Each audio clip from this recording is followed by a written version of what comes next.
The dream faded. Paul awoke to feel himself in the warmth of his bed, thinking, the world of Castle Caledon, without play or companions his own age, perhaps did not deserve sadness and farewell. Dr. Yui, his teacher, had hinted that the Fau Ferluch's class system was not rightly guarded on Arrakis. The planet sheltered people who lived at the desert edge, without Cade or Bashar to command them. Will of the Sand people called Fremen, marked down on no census of the Imperial Regate. Arrakis, Dune, desert planet.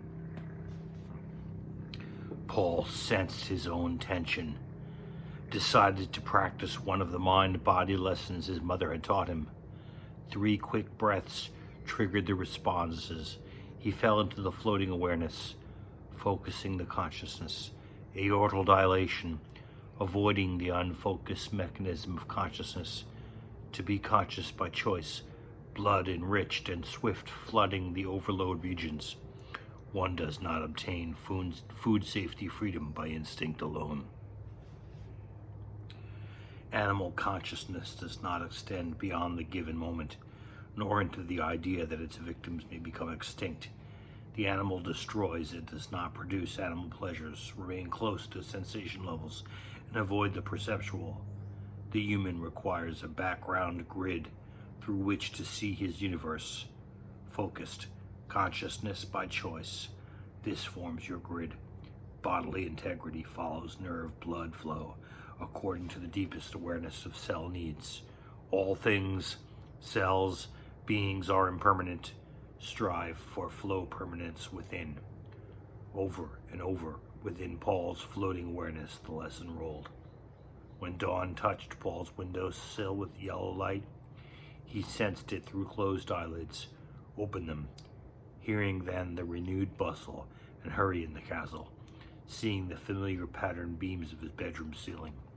The hall door opened, and his mother peered in, hair like shaded bronze, held within black ribbon at the crown, her oval face emotionless, and green eyes staring solemnly. "You're awake," she said. "Did you sleep well?" "Yes." He studied the tallness of her, saw the hint of tension in her shoulders as she chose clothing for him from the closet racks.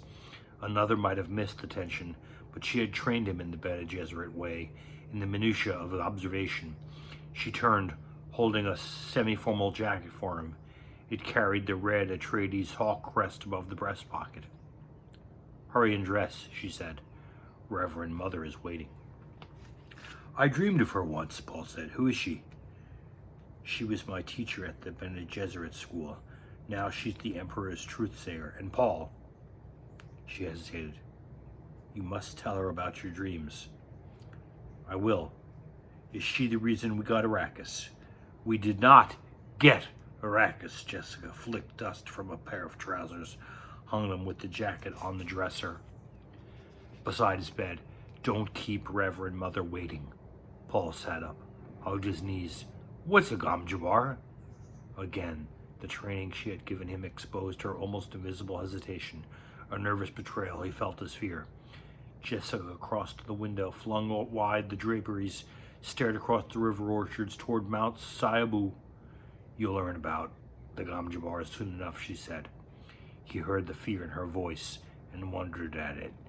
Jessica spoke without turning. "Reverend Mother is waiting in my morning room. Please hurry."